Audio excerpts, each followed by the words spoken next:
ইমানের পরিচয়। ইমান কি আপনারা বুঝেন? আগে বলেন তো, ইমান বুঝেন? ইমান কাকে বলে? আমাদের সমাজে যে এক ওয়াক্তের নামাজ পড়ে না, তারপরও সে বলে যে নামাজ না পড়লো তো কি হলো, আমার ইমান ঠিক আছে। বলে কি বলে না? এইদিকের লোক কথা বলতে জানে না নাকি? আরে বক্তব্য শুনতে গেলে তো একটু মাথা ঝুলাতে হবে, আমি বুঝতে পারবো যে হ্যাঁ এরা বুঝতে পারছে আমার কথা। টুপি লাগিয়ে আগা দিকেও যায়, আবার তারা নাম বলে যে আমরা বড় ইমানদার। এর জন্য নাম দিয়েছে কি, ধর্ম যার যার, উৎসব সবার। হয়নি? এরকম নাম দেওয়া হয়েছে না হয়নি? এগুলো হচ্ছে ইবলিসের চাল বাহানা। কথা বুঝতে পারলেন না? শুনেন বন্ধু, জেনে রাখবেন, কোনদিন ঈমান এবং তাওহীদ, শিরক এবং তাওহীদ এক হতে পারে না। এটা ভালো করে বুঝেন তো। অন্ধকার এবং আলো, অন্ধকার বুঝেন তো? অন্ধকার এবং আলো কোন সময় এক জায়গায় থাকতে পারে? ঘরটি অন্ধকার ছিল, আপনি বাল্ব জ্বালালেন, আলো হয়ে গেল, অন্ধকার কই গো? আর থাকলো? এবার বল বন্ধ করেন, আলো চলে গেল, অন্ধকার চলে এলো। আপনি যদি বলেন যে না মুলবি সাহেব, আলো অন্ধকার, অন্ধকার আলো একই ঘরে আছে, তাহলে এটা পৃথিবীর সবচাইতে বড় মিথ্যা। যে অন্তরে আল্লাহর অস্তিত্বকে মেনে নেবে, যেই মানুষ আল্লাহর আগাদিকে মাথা নত করবে, সেই ব্যক্তি কোনোদিন দেব দেবী, পাথর, গাছপালার আগাদিকে মাথা নত করতে পারে না। আপনি কি করে বলছেন আমি উমুক পূজার সভাপতি আর উমুক ঈদগাহারও সভাপতি? আজকে এই যে ইবলিসের একটা প্ররোচনা চলছে, এটা আজকের নয়। আল্লাহর নবী মুহাম্মদ রাসূলুল্লাহ সাল্লাল্লাহু আলাইহি ওয়াসাল্লাম যখন বীর বিক্রমে আল্লাহর তাওহীদ তথা কোরআন এবং হাদিসের আলোচনা, কোরআন হাদিসের দিকে আহ্বান করার জন্য মানুষদের কাছে গেলেন, মানুষদেরকে ইসলামের দিকে ডাকলেন, তখন শিরক পূজারীরা, তখন আল্লাহ বিরোধী যারা, তারা দেখলো আমাদের ব্যবসা বন্ধ হয়ে যাচ্ছে।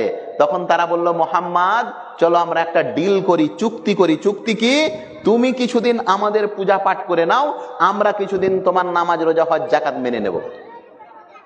সমাজে এরকম আছে না নেই? আজকে অধিকাংশ মানুষের ব্রেনে এটা ঢুকে আছে, ব্রেনে এটা ভরে আছে। বাড়িতে যদি একখানটা ছবি লাগায় তাহলে ক্ষতি কি? প্রত্যেকের বাড়িতে দেখেন নেতা মন্ত্রীর ছবি লাগা আছে, ক্যালেন্ডারে নেই? আল্লাহ নবী মুহাম্মদ সাল্লাল্লাহু আলাইহি সাল্লাম বলেন, যেই বাড়িতে ছবি থাকবে সেই বাড়িতে রহমতের ফেরেশতা ঢুকবে না। যেই বাড়িতে কি থাকবে? ছবি থাকবে। যেই বাড়িতে ছবি থাকবে সেই বাড়িতে রহমতের ফেরেশতা প্রবেশ করবে না। তো যেই বাড়িতে রহমতের ফেরেশতা প্রবেশ করবে না, সেই বাড়িতে তো ইবলিস প্রবেশ করবেই। আল্লাহর নবী মুহাম্মদ সাল্লাল্লাহু আলাইহি সাল্লাম যখন মানুষদেরকে তাওহীদের দিকে ডাকতে গেলেন, তখন ওই শিরক পূজারীরা বলল কি, আল্লাহর নবীকে বলল, মুহাম্মদ এসো তোমার সঙ্গে আমরা একটা চুক্তি করি, তোমরা আমাদের পূজা পাঠ করো, আমরাও তোমাদের কুরবানির ঈদে গিয়ে মাংস খেয়ে চলে আসবো। এরকম লোক আছে না নেই? ওরাই আবার নাম দিয়েছে শান্তি সম্প্রীতির বার্তা। প্রিয় বন্ধু মনে রাখবেন, শান্তি সম্প্রীতির বার্তা মানে এটা নয় যে তাদের উৎসবে আপনি গেলেন আর আপনার উৎসবে সে এলো। শান্তি সম্প্রীতি মানে হচ্ছে লাকুম দীনুকুম ওয়ালিয়া দীন। শান্তি সম্প্রীতির বার্তা তো আল্লাহ কোরআনে দিচ্ছেন, তোমার ধর্ম তুমি করো, আমার ধর্ম আমি করি। এটা শান্তি সম্প্রীতির বার্তা নয়? আমার ইসলামে শিখায় না যে নারে তাকবীর আল্লাহু আকবার কোন মন্দিরের আগারে গিয়ে স্লোগান দাও, এটা শিখায় ইসলামে? যাদের ধর্মে শিখায় আপনি দেখেন গা, তারাই জয় শ্রীরাম আমাদের মসজিদের সামনে এসে বলে। বলে কি বলে না? যেমন মেশিন তেমন প্রোডাকশন তৈরি হয়েছে। ইসলাম কোনদিন এটাকে বৈধ বলে না। যে কোনো মুসলমান আল্লাহর নাম, কোন মুসলমান আল্লাহর জয়ধ্বনি, কোনো অমুসলিম প্রতিষ্ঠান বা অমুসলিম উপাসনালয় গিয়ে দেবে, এটা ইসলাম কোনোদিনই সাপোর্ট করে না। এর জন্য আমরা বলেছি, কেউ যদি আল্লাহর নাম নেয় তাহলে এমন কোন জায়গায় আল্লাহর নাম নেওয়া যাবে না যেখানে আপত্তি আছে। কথা বুঝতে পারলেন? আজ আমরা দেখতে পাচ্ছি অহরহ জায়গায়, পুরো ভারতবর্ষে প্রায় 30 থেকে 35 কোটি মুসলমান যারা ঈদের নামাজ পড়লো। আমরা পড়েছি না পড়িনি ঈদের নামাজ? বলেন পড়েছি না পড়িনি? আর আমরা সবাই জানি ঈদের নামাজ বাড়িতে নয়, ঈদের নামাজ ঈদগাহে গিয়ে পড়তে হয়। কোথায় পড়তে হয় ঈদের নামাজ? ঈদগাহে গিয়ে পড়তে হয়। কাউরি ঈদগাহ আছে 500 মিটার, তো কাউরি আছে 1 কিলোমিটারও দূরে, নেই এরকম? আমি বলতে চাই, হাজার হাজার মুসলমান, প্রায় 35 কোটি মুসলমান এই ভারতবর্ষের মাটিতে ঈদ উদযাপন করলো, ঈদের খুশিতে সামিল হলো। কই এক জায়গায়ও তো এইরকম পুরো ভারতে অপ্রীতিকর ঘটনা ঘটেনি? ঘটেছে। আমরা এটাও ফতোয়া দিয়েছি, ঈদের দিন রাস্তায় চলতে গেলে তাকবীর পড়তে হয়। তাকবীর পড়তে হয় না? আল্লাহু আকবার, আল্লাহু আকবার, লা ইলাহা ইল্লাল্লাহ, আল্লাহু আকবার, আল্লাহু আকবার, ওয়ালিল্লাহিল হামদ। এটা পড়তে হয় কি হয় না? এটা রাস্তায় পড়তে হয় না মন্দিরের আগা দিকে গিয়ে পড়তে হয়? আল্লাহু আকবার। এটা ইসলাম। আল্লাহ পাক রব্বুল আলামিন কোরআন মাজিদের মধ্যে বলছেন, লা ইকরাহা ফিদ্দিন, এই ইসলামের ব্যাপারে কোন ব্যক্তির সঙ্গে জবরদস্তি করা যাবে না, কাউকে বাধ্য করা যাবে না। আরে তুমি ফতোয়া কি দেবে? 1400 বছর পূর্বে কোরআন ফতোয়া দিয়েছে, কোন ব্যক্তিকে জোর করে আল্লাহু আকবার বলা যাবে না। অথচ আজকে আমরা ভারতবর্ষের মাটিতে দেখতে পাই, নামের আগে মোহাম্মদ আর নামের পিছে যদি শেখ থাকে তাহলে তার ফেরি আলার ফেরি করা বন্ধ করে দেয় উড়িষ্যার মাটিতে। এই ঘটনা ঘটেছে না ঘটেনি? তারা ডিক্লার মাইকের সম্মুখীন এসে এই ফতোয়া দিচ্ছে যে মুসলিম দোকানে ক্রয় করতে হবে না, মুসলিম হকারের কাছে কিনতে হবে না। আচ্ছা একবার ভেবে দেখেন তো, আমরা আপনারা সবাই কেনাকাটা ঔরঙ্গাবাদে করি না? করি কি করি না? আমাদের এলাকার বড় বাজার। আমি কিন্তু আপনাকে কথা বলছি না, তোমরা আমাদের কাছে কেনাকাটা বন্ধ করেছো, সম্পর্ক বিচ্ছিন্ন করেছো। ফতোয়া যদি একবার আমরা দিয়ে দিই, ঔরঙ্গাবাদের অমুসলিমদের দোকানে কোনো কেনাকাটা চলবে না, আল্লাহর কসম মাছি ছাড়া অন্য কিছু উঠবে না তোমার দোকানে। তোমরা বলেছো এই অন্যায়, করেছো এই অন্যায়, কিন্তু আমরা আজ অব্দি কোনো মুসলমানকে বলিনি যে অমুসলিমের দোকানে কেনাকাটা করা যাবে না। এটা আমরা কোনোদিন বলিনি। বরঞ্চ আমরাই লিখেছি, এক বৃন্তে দুটি কুসুম, হিন্দু মুসলমান, মুসলিম তার নয়নমণি, হিন্দু তাহার প্রাণ। এটা আমরাই লিখেছি। আমরাই লিখেছি, সারে জাহাঁ সে আচ্ছা হিন্দু সিতা হামারা, হাম বুলবুলে হে ইসকি ইয়ে গুল সিতা হামারা। প্রিয় বন্ধু, মনে রাখবেন, বর্তমান পরিস্থিতিতে আপনার ঈমানকে ক্রয় করার জন্য, ঈমানের প্রতি আক্রমণ করার জন্য অনেক রকম প্রোপাগান্ডা চলছে। আল্লাহর নবী মুহাম্মদ রাসূলুল্লাহ সাল্লাল্লাহু আলাইহি ওয়াসাল্লাম তিনার যুগে মুসলমানদের সবচাইতে বেশি যেটা পরিবর্তন করতেন সেটা হচ্ছে ঈমান।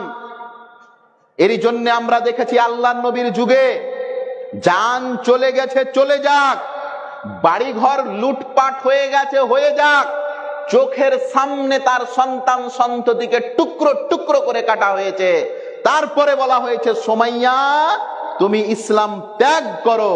তার স্বামী ইয়াসিরকে গাছের সঙ্গে বেঁধে দিয়েছে, তার স্ত্রী সুমাইয়াকে খাম্বার সঙ্গে বেঁধে দিয়েছে, স্বামীকে এবং স্ত্রীকে দুজনকেই জনসম্মুখীন মানুষের আগাদিকে বেঁধে দিয়েছে। স্বামীর নাম ইয়াসির, স্ত্রীর নাম সুমাইয়া রাদিয়াল্লাহু আনহা, দুইজনকেই বেঁধে দিয়েছে। আবু জাহেল কাফির, আবু জাহেল বদমাস, ধারালো অস্ত্র নিয়ে ইয়াসিরের ঠিক আগাদিকে তার স্ত্রীকে বেঁধেছে বেবস্ত্র করে, কাপড়বিহীন।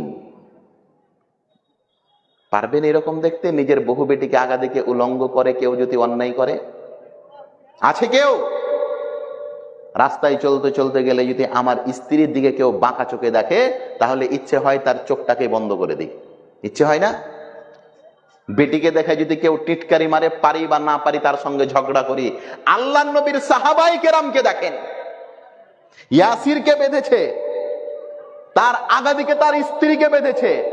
সুমাইয়া রাদিয়াল্লাহু তাআলা আনহার কাপড় খুলে নিয়েছে কাফেরেরা, উলঙ্গ অবস্থায় সামনে তার স্বামীকে রেখেছে, আর তার স্ত্রী সুমাইয়াকে আগাদিকে।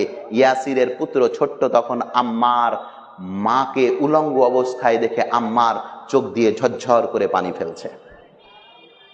আবু জাহেল ধারালো অস্ত্র নিয়ে এসেছে এবং সুমাইয়া রাদিয়াল্লাহু তাআলা আনহুকে বেবস্ত্র করে, বস্ত্রহীন করে, কাপড় চুপড় খুলে মানুষের সম্মুখীন রেখেছে। তিনারা জানতেন যে আমার দেহ ঢাকার চাইতে আমার ঈমান বেশি বড়। কি বেশি বড়? আমার ইজ্জতের দাম তত নয় যত দাম আমার ঈমানের। ঈমানের চাইতে আমার ইজ্জতের দাম বেশি নয়। ধারালো অস্ত্র নিয়ে এসেছে আবু জাহেল, আর সুমাইয়া রাদিয়াল্লাহু তাআলা আনহার শরীরের বিভিন্ন জায়গায় খোঁচাচ্ছে।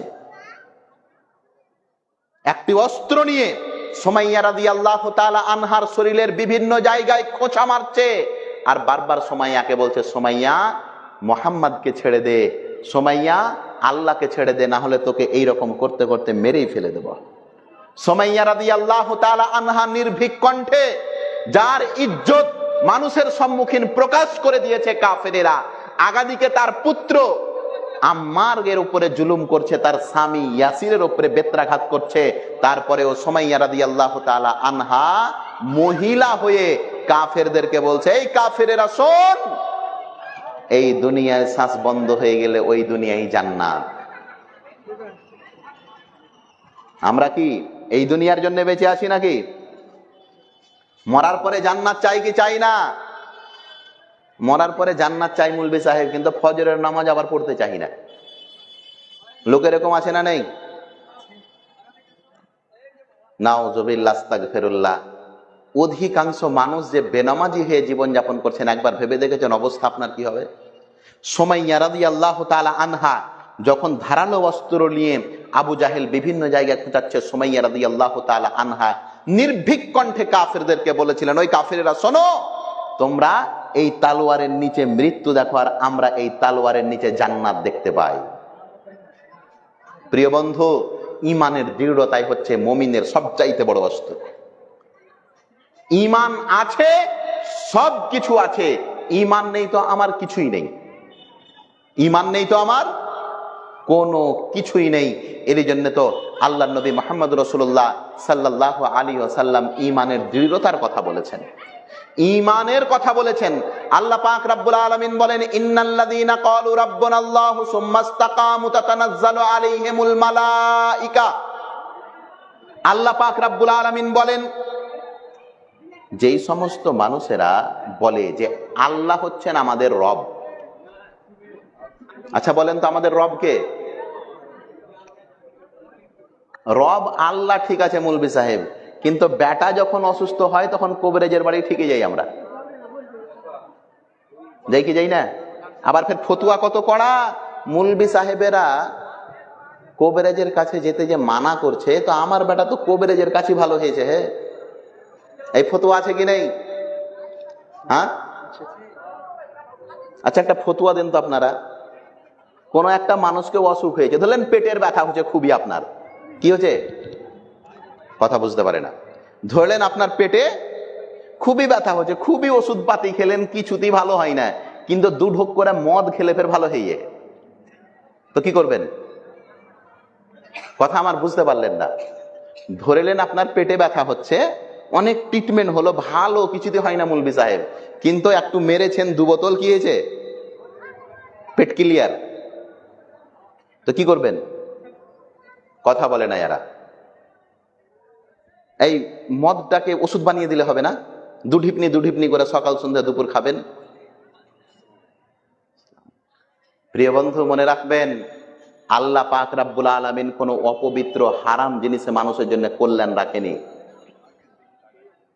ওই মৌলভী সাহেব মিথ্যা কথা বলেছে, যেই মৌলভী সাহেব বলেছে জর্দা দিয়ে পান খেতে গেলে নাকি বেলে মুখে দাঁতে নাকি বেলে পোকা লাগে না। জর্দা দিয়ে পান খেতে গেলে কি লাগে না?